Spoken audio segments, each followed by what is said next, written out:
On the Pfaff Creative 4.5 sewing machine, you might not know it, but these feed dogs can move not only forward and back, but also side to side.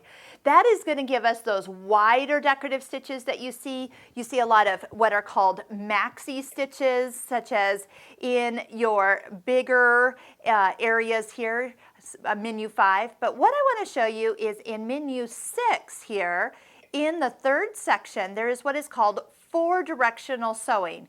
Each one of these 6 stitches can be sewed left, right, or north or south. So let me show you what I'm talking about. When you pick a stitch, for example, the first one is a straight stitch. You do want to use foot 8, some stabilizer.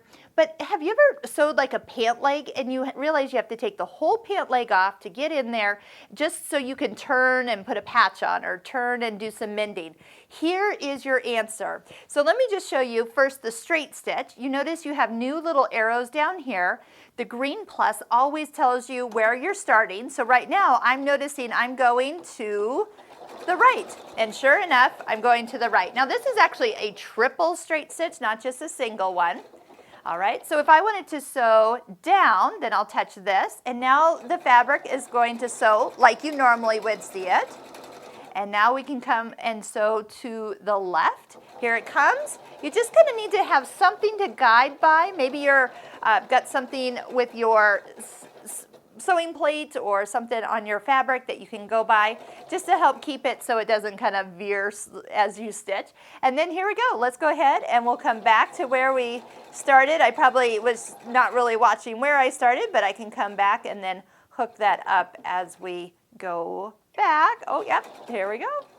Ta-da!